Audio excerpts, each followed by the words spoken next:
कुछ मैनेजमेंट चर्चा भी हो जाए। बंसल वायर की शानदार लिस्टिंग हुई है। जुटाए गए फंड का कंपनी कहां इस्तेमाल करेगी, ग्रोथ और मार्जिन का आउटलुक क्या है, जो कारोबार की अब तक का जो सफर है वो किस तरह का है, इस पर चर्चा के लिए हमारे साथ जुड़ गए हैं बंसल वायर के एमडी और सीईओ प्रणव बंसल जी। प्रणव जी, बहुत बहुत स्वागत आपका और बधाई सबसे पहले तो आपको। जाहिर सी बात है कि इस पूरे कारोबार में अगर हम पिछले साल के रेवेन्यू ग्रोथ को देखें तो थोड़ा फ्लैटिश रहा है, बड़ा ही ऑलमोस्ट फ्लैट कहा जाएगा इसे। अब आगे अगर हम गोइंग फॉरवर्ड को देखते हैं तो किस तरह के आप ग्रोथ के टारगेट को लेकर चल रहे हैं, टॉप लाइन में एक इंप्रूवमेंट नजर आए उसके लिए क्या कुछ किया जा रहा है?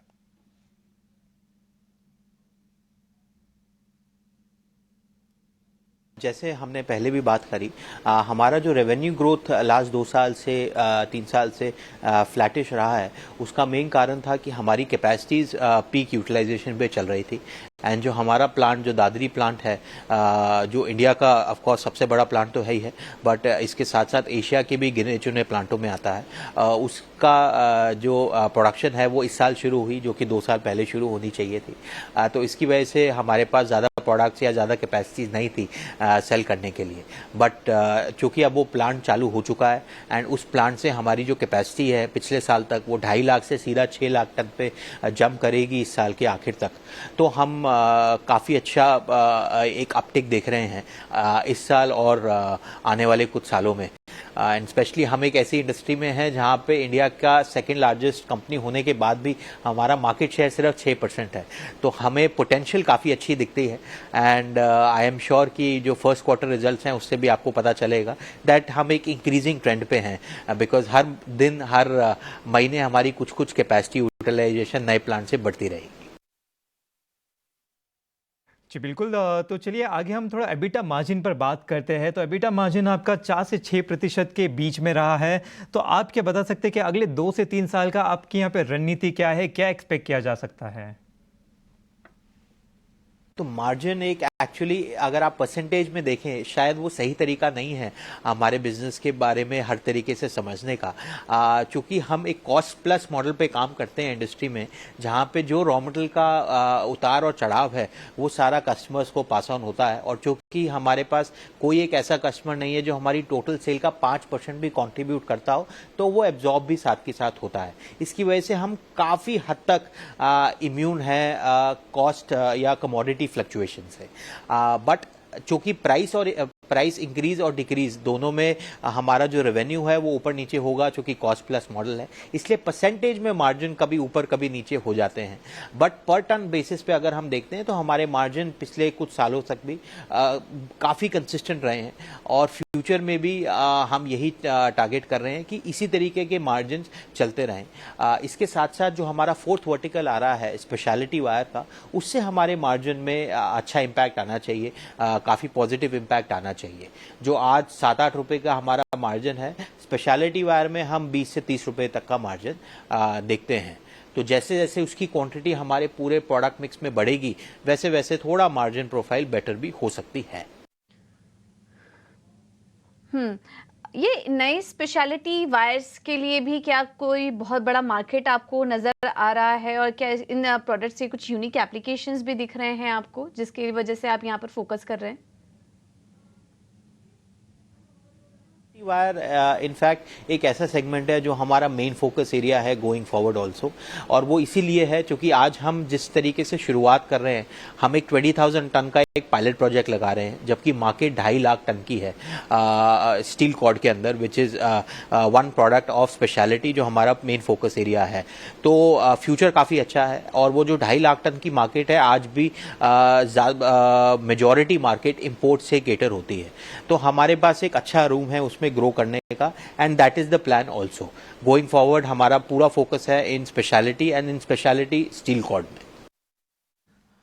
बिल्कुल। और आपको बता दें कि इस चर्चा में लगातार हमारे साथ कंपनी के चेयरमैन और whole time director Arun Gupta साहब भी बने हुए हैं। आपका भी बहुत बहुत स्वागत। लेकिन प्रणव जी, मेरा सवाल आपसे ही होगा, अगर हम एक्सपोर्ट मार्केट के फ्रंट पे बात करें तो किस तरह का आउटलुक वहाँ है? क्या जो रेवेन्यू कंट्रीब्यूशन 12% का है अभी की स्थिति में उसको और बढ़ाने पर जोर है, और किस तरह की ज्योग्राफीज को आप इस वक्त टारगेट कर रहे हैं या जहां पर ज्यादा आपको मौके दिख रहे हैं? तो एक्सपोर्ट एक ऐसा सेगमेंट है जी जो हमने कुछ साल पहले ही चालू करा और तब से हम आज ऑलरेडी 12% पे आ गए हैं। फ्यूचर के लिए भी हम अच्छी डिमांड देख रहे हैं एक्सपोर्ट में, और इसके अंदर अच्छी चीज़ हमारे साथ ये हुई है कि 75% हमारा जो एक्सपोर्ट है वो सिर्फ यूरोप और यूएस से आता है, जहाँ पे काफ़ी कंसिस्टेंट हमें सप्लाई मिलती है, काफ़ी अच्छा सेगमेंट मिलता है, कस्टमर्स की लॉयल्टी है। तो आगे आने वाले टाइम में भी हम कुछ इसके अंदर बढ़ोतरी देख रहे हैं, बट चूंकि हमारा प्लान अगले कुछ सालों के लिए काफ़ी एग्रेसिव है, क्योंकि अब हमारा 2.5 गुनी कैपेसिटी हो जाएगी इस साल के आखिर तक। यूटिलाइजेशन भी हम कोशिश करेंगे कि जल्दी जल्दी हम करें, तो इसलिए परसेंटेज वाइज हो सकता है एक्सपोर्ट में हम ज़्यादा इंक्रीज नहीं देखें, बट एब्सोल्यूट टर्म्स में रेवेन्यू टर्म्स में हमारा ज़रूर इंक्रीज होगा। बहुत बहुत शुक्रिया करेंगे प्रणव जी, अरुण जी, आप दोनों का इस चर्चा में जुड़ने के लिए, और तमाम आपकी टीम को आपकी कंपनी के आगे के कारोबार के लिए ईटी नाउ स्वदेश की तरफ से ढेर सारी शुभकामनाएं। चलिए इसी के साथ ज़रा इस पर एक फंडामेंटल राय लेने की कोशिश करते हैं। गौरांग सर, बंसल वायर अगर आप देखें अच्छी लिस्टिंग हुई है, कोई विशेष टिप्पणी आप अगर कुछ नज़रिया रखते हो तो ज़रूर शेयर करें। तो धन्यवाद प्रशांत जी, आपका, और आप सभी को प्रणाम और शुभ प्रभात हमारे तरफ से। मुझे याद नहीं आ रहा है कि कवरेज निकाली थी कि नहीं हमने आईपीओ नोट द्वारा, लेकिन इतना बिल्कुल कह सकता हूं जो कंपनी के बारे में जानकारी हमारे पास है और जो मैनेजमेंट अभी अपने कामकाज को लेकर के टिप्पणियां कर रही थी। पहले तो अपॉर्चुनिटी बहुत बड़ी है, ना तो सिर्फ स्थानीय मार्केट में लेकिन एक्सपोर्ट मार्केट में। हालांकि इन्होंने ये भी बताया कि कुछ ही समय पहले इन्होंने अपना एक्सपोर्ट मार्केट शुरू किया है, लेकिन जिस प्रकार से टिप्पणियां थी एक्सपोर्ट मार्केट को लेकर के और उसके साथ साथ स्थानीय मार्केट में, दूसरी बात लागत खर्च को लेकर के इनको ज्यादा परेशानी नहीं हो रही, क्योंकि ये जो लागत खर्च बढ़ता है वो सीधे सीधे उपभोक्ताओं को दे देते हैं और अपना जो मुनाफे का मार्जिन है वो बनाए रखते हैं। तो कारोबार और जो प्रोडक्ट प्रोफाइल इनके पास है, ऑफरिंग्स जो है प्रोडक्ट की, वो काफी सक्षम और मजबूत है। एक्सपर्ट नजरिया गौरांग सर का बंसल वायर पे।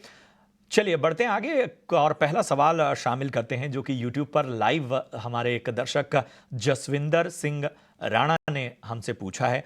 गुवाहाटी असम के रहने वाले हैं जसविंदर। जसविंदर, शुक्रिया अपना सवाल हम तक पहुंचाने के लिए। सवाल मैं एक बार पढ़ देता हूं। आईओबी इन्होंने 2000 शेयर खरीदे हुए हैं 69 रुपए के भाव पे, और दूसरा इनका शेयर है जे&के बैंक 200 शेयर 132 के भाव पे। रत्नेश जी, मैं आपके पास आना चाहूंगा। आईओबी 69 और जे&के बैंक का 132 के भाव पे इन्होंने खरीदारी की है। बताइए इन दोनों स्टॉक पर आपकी राय क्या होगी?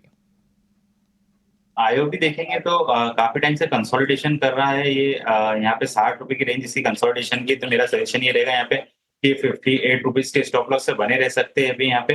जो इनका 69 रुपीज का इनकी खरीदी भाव है, तो मेरे हिसाब से जो इसमें जो जो सप्लाई जो 70 रुपए के आसपास में ये, तो जब ये 70 रुपए के ऊपर निकलेगा तो इसमें तेजी बनेगी, वहाँ पे इसको इनको 75 रुपए 76 रुपए तक लेके जाएगी, वहाँ पे मुनाफा बांधने की सलाह रहेगी। तो अभी 58 रुपए के स्टॉप लॉस से आईओबी बने रहे।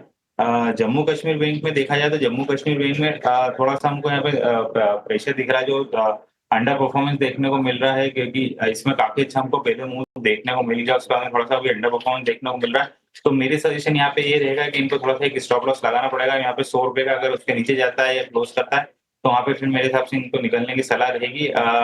ऊपर में कहीं पे भी 120 रुपए के ऊपर जाएगा, जब थोड़ा बहुत तेजी इसमें जो आएगी 130 रुपए तक के लिए आ सकती है। जी बिल्कुल, तो ये थी राय। इस पर अभी हम आगे बढ़ते हैं। हमारे